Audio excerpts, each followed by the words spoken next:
Coming up this week, we get your views on the future of the monarchy in Canada. Also, should there be an added tax on sugary drinks? This and much more to come. Hitting the streets, this is Outburst.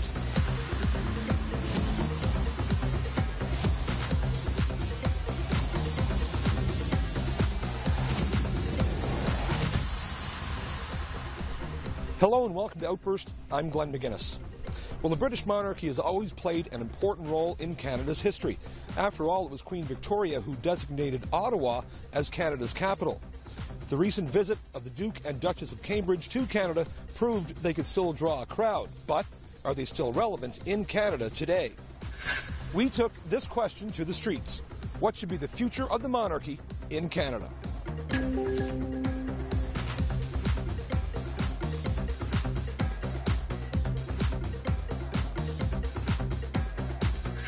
I kind of like it the way it is now. You know, obviously they come, they visit. I like them, but really at the end of the day, they're not really calling the shots. You know, I like having a history. I think that knowing where you're from is really important.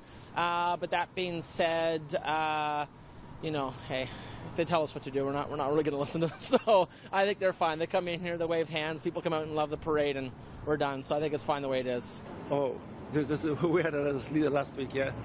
I'm strongly anti-monarchist, you know.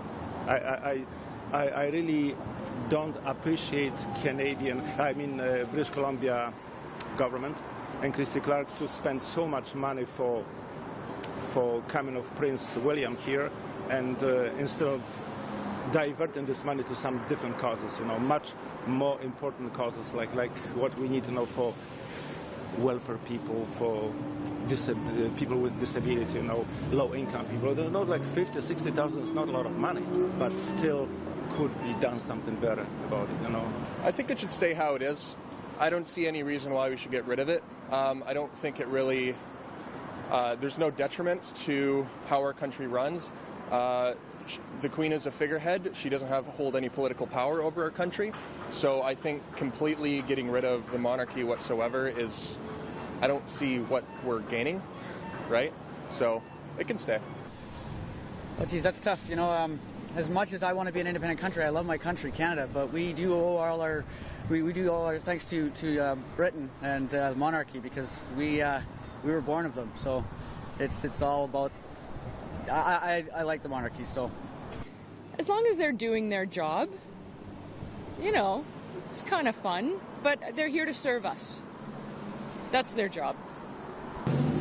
I think it should be done away with, you know, because there's a lot of bad things that came out of that, you know, like especially for First Nations people, you know, the colonialism and, you know, like we're, you know, that we belong to them, and you know, a lot of things were taken away from us, you know, as a result of that. I mean, we weren't even allowed to be ourselves. And all we want to do is just determine our own life, you know. I mean, we did have one before there was such a thing as a monarchy here. I don't see that it has a lot of influence on our living or life or anything, but I'd hate to see us leave the monarchy. It's part of Canada's tradition. Yeah, that's the way I feel about it. It's part of education. I don't think it's something that should be erased. It's part of history. And the way we have it now with the new generation, it's quite nice. It's not overly done. And again, it's part of history and something the future generation should know about. Well, I think it's a really cool idea. It's great for like tourism and having that connection to the rest of the world, because the Commonwealth is such a big thing. I think the way we Canadians look at a monarchy is different than how, like, because we see it as a figurehead rather than having really any effect on how we run the country, and I think that's fine. If it's going to affect how we run this country because we have a monarchy, then I think that's where it's going to cause a problem, but I don't think it does. Therefore, I think it's fine that we still have one. I think we kind of have to maintain the monarchy just based on the foundation of this country. We probably need to modify what that means and make some changes so that it actually meets the people who it's supposed to serve. and for people to actually feel that it's still relevant. I think a lot of people think it's extremely dated, and it's holding back a lot of other areas of the growth of this country because we still have basically a parent to go and talk to. Yeah, so it kind of stagnates the real growth I think that this country could really have unless they update, those parameters and establish some different boundaries and stuff like that. I think as a constitutional monarchy, our form of government has served us really, really well. It's a process and it's communication. The wealth of the royal family is sometimes difficult to comprehend and fit in, but at a very base level, it's a comprehension that there is a system, that we need assent somewhere, we need to have agreement. So I'm in favor of the form of constitutional monarchy, I'm in favor of it. Honestly, I'm West Indian background, so I was born in Jamaica. We're part of the British Commonwealth. They're there as somewhat of a symbol, but I don't see the big deal. It's kind of a bit of a history. Why not keep it? Manitoba joined Confederation in which year? 1870, 1890, or 1900? 1870. 1900. No, it's wrong, isn't it? I think it was 1900. I'm going to go with 1890, but I have no idea, so. Well, Canada became a country in 1867, and Manitoba joined shortly after because it was close to Ontario, so I'd say 1870. I like a man that explains his answer. Thank you. Absolutely right. Correct. Very, very good. Great, thank you. Manitoba became part of Confederation on July 15th, 1870.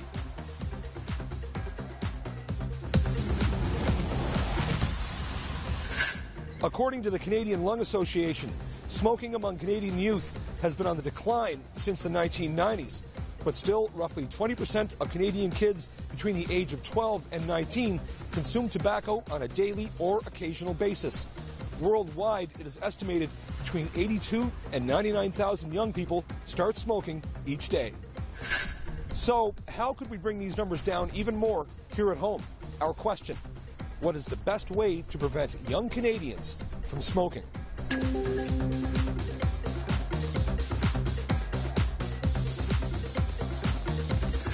All right, well, for folks who are looking for smoking, they're usually trying to do it in order to either belong or soothe some kind of other issue.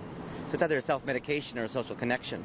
So if we can offer youth a chance to connect in a more positive way with folks who are not interested in smoking, or help them deal with their own painful experiences in a way that doesn't require they self-medicate, that would be a big step forward.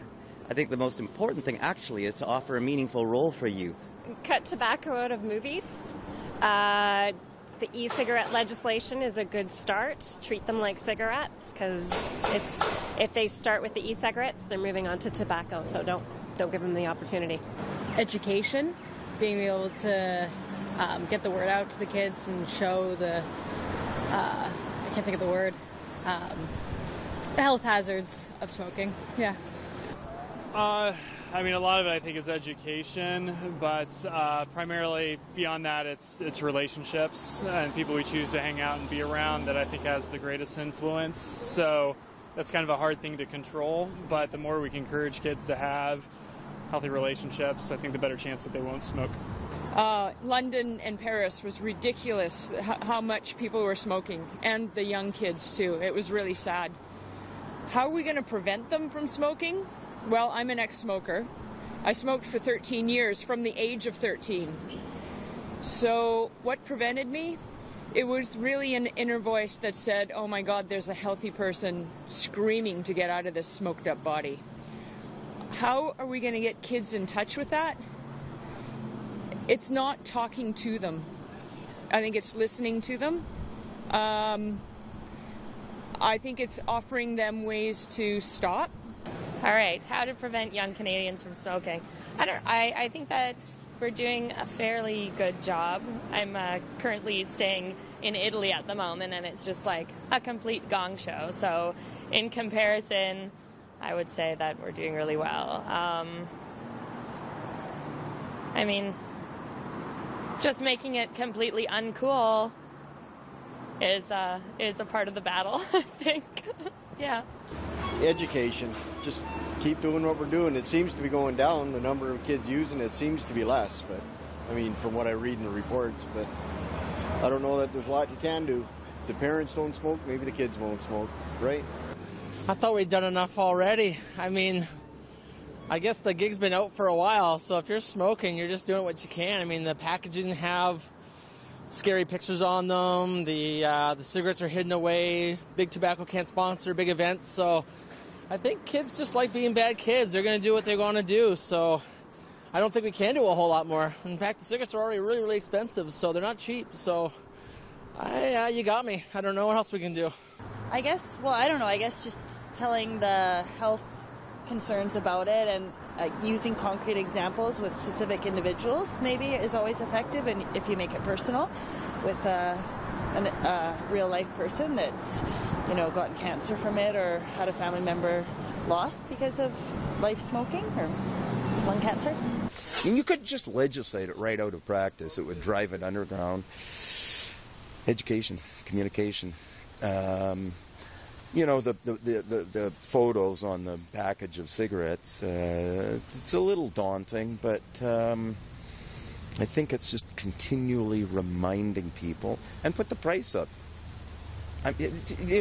That there is a supply and demand kind of thing here, and I suspect that cigarettes and tobacco and maybe even vaping are what economists would call price elastic. So if the price goes up, the demand's going to go down. But it's a health issue. It is as much of a health issue as somebody like me that's overweight and has, self-induced diabetes, type 2 diabetes. So we've got some things heading at us. Alcohol, another one. Well, first of all, I think it starts with understanding it as an addiction. Anybody who gets involved in something, whether it's alcohol, tobacco, other forms of drugs, is really looking for attention or wanting to fit in, perhaps, the peer pressure notion of cigarette smoking. And I think we have to approach the idea of what makes our children want to continue to pick up e-cigarettes or cigarettes and use them. If we are not focused on healthy lifestyles as a whole in this country, as anywhere in the world, people go down different paths and ultimately make decisions that are poor for their health. We have to be much more holistic in that regard. Oh, good. You know what? I think it all begins at home. It all begins at home. I find when parents smoke, the kids are usually going to end up smoking. Yeah, I don't smoke. My son does not smoke, and he doesn't like being around it. He doesn't like to smell it. So I think that's where it starts. Postal codes in Newfoundland and Labrador begin with what letter? A, B, or E? Could I say E? You could say E. But would that be the correct answer? I can't tell you until you give me your final answer. Okay, then I would go with E. E. B. No idea, no explanation for that one. B. This is terrible, isn't it? Like, why wouldn't it begin with N or L? I'm gonna go with A. You know what? You're absolutely right. Very good. All postal codes in Newfoundland and Labrador begin with the letter A.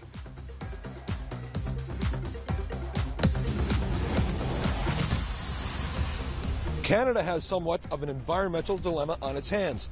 Reduce greenhouse gas emissions while continuing to support Western Canada's oil and gas industry. A new carbon pricing plan was introduced, as well as the ratification of the Paris Climate Agreement, which looks to limit global warming between 1.5 and 2 degrees Celsius. So again, the trick is to strike a balance between a healthy environment and a healthy economy. So we took the next question to you. Is the federal government doing enough to protect the environment?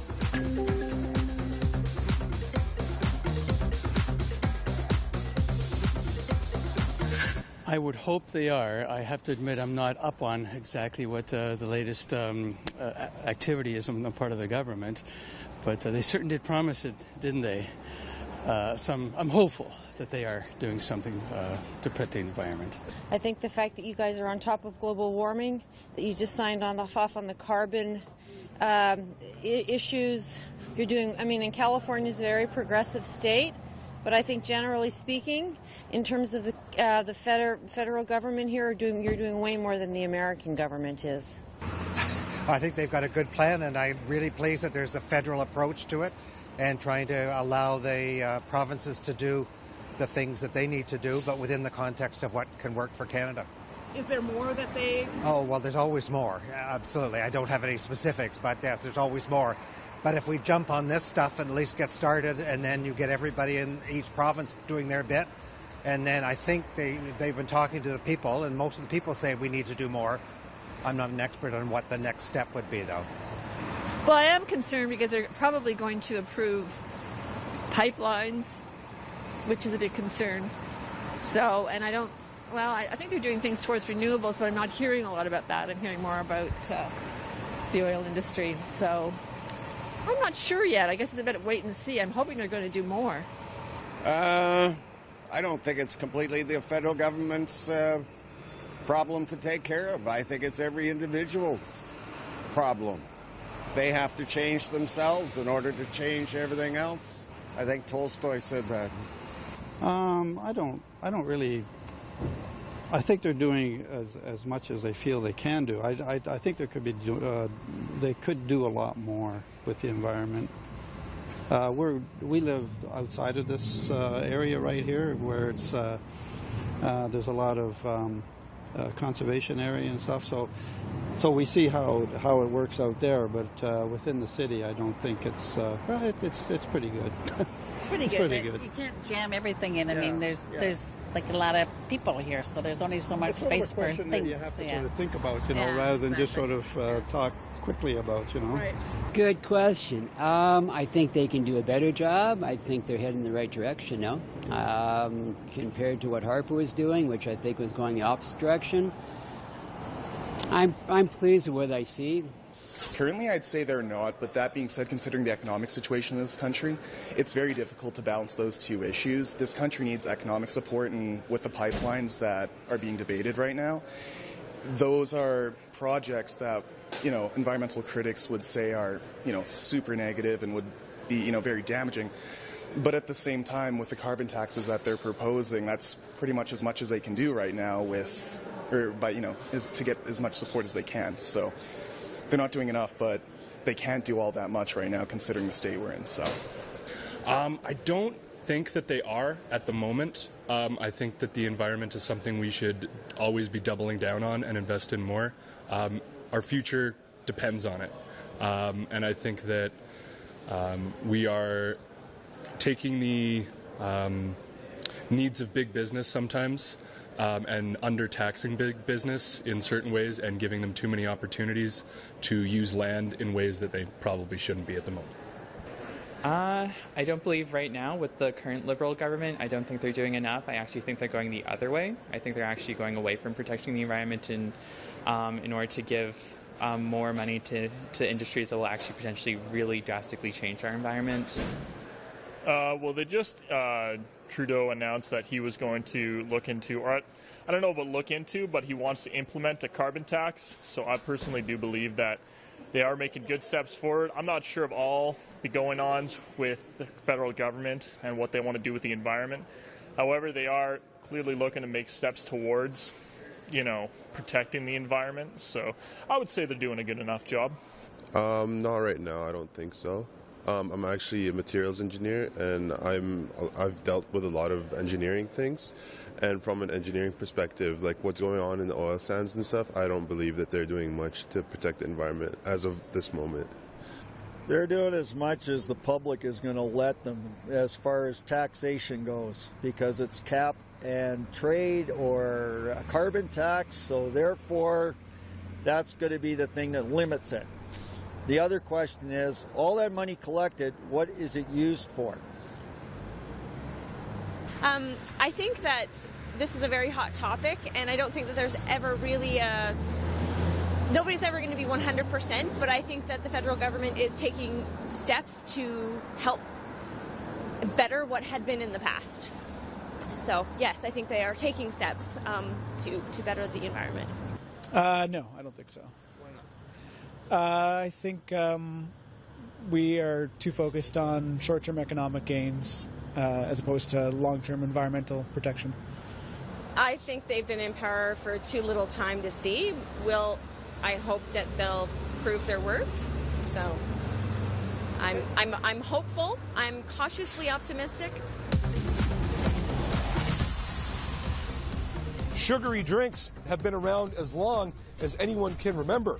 They can be found in many places and in many different forms, and is often branded one of the culprits in the fight against obesity. The World Health Organization has recommended governments around the world increase the tax on sugary drinks by at least 20% to decrease consumption, obesity, and other illnesses such as diabetes. So once again, we take the topic to you. Our question: should there be a tax on sugary drinks to fight obesity?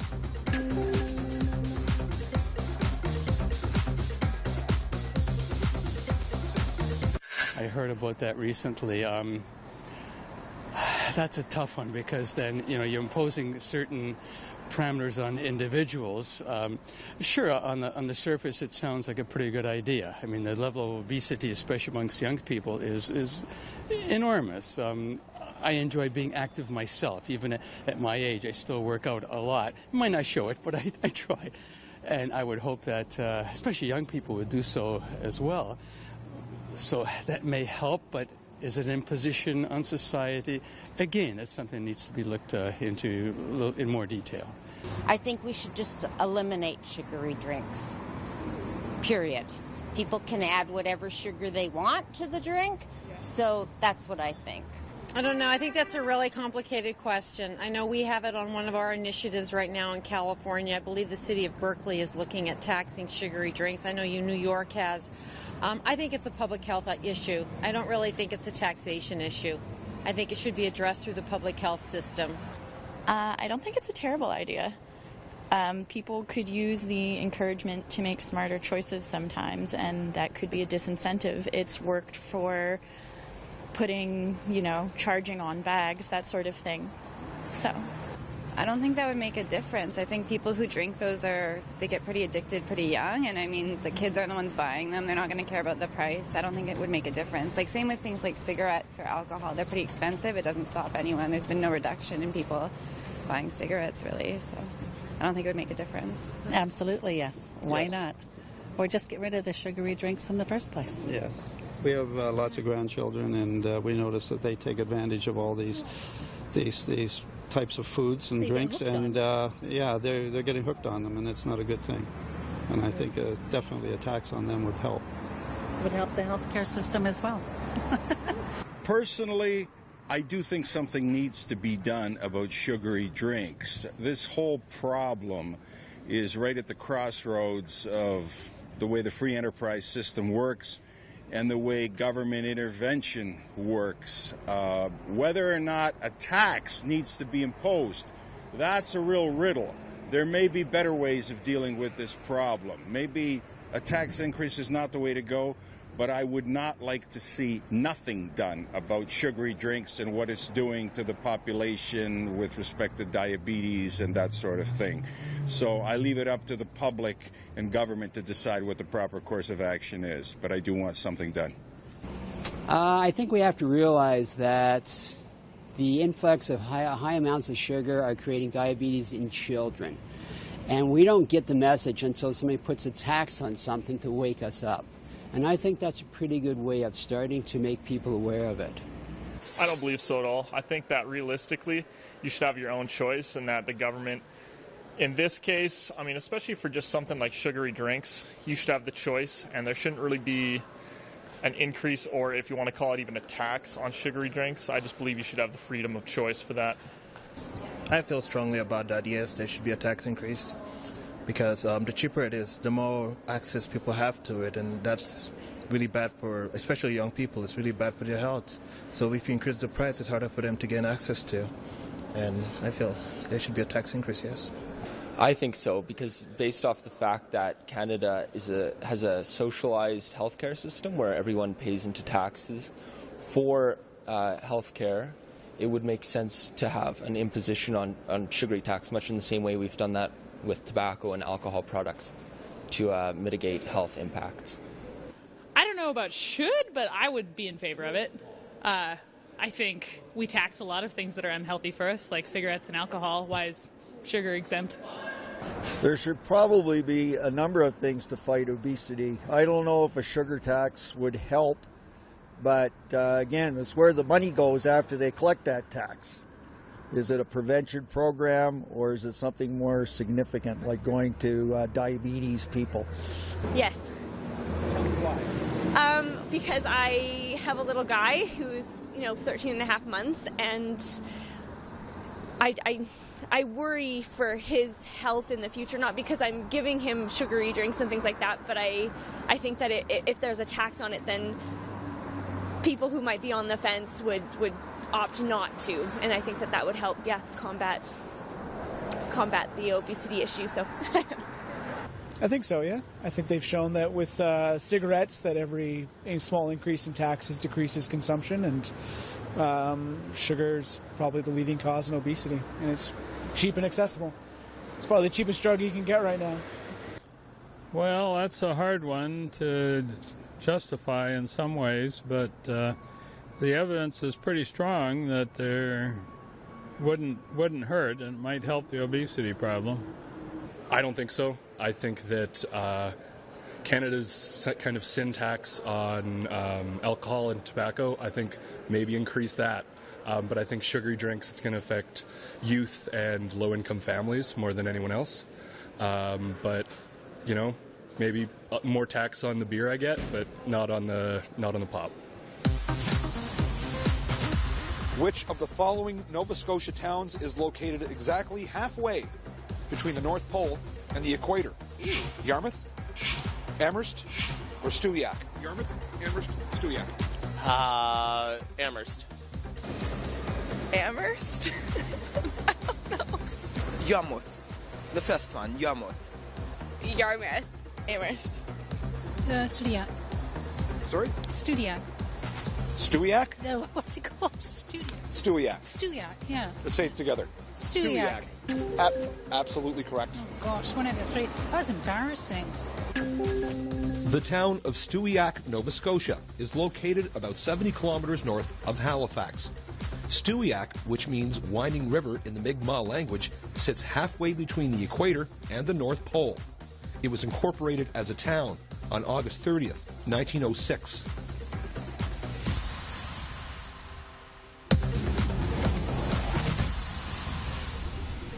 That's all for this episode of Outburst. Like what you see? Well, you can watch more shows on our website at www.cpac.ca, on our YouTube channel, and also on our CPAC TV To Go app. You can also join the conversation via social media on Twitter and Instagram at CPAC_TV. I'm Glenn McGuinness, and on behalf of all my colleagues at the Cable Public Affairs channel, thanks for watching. We'll see you next time.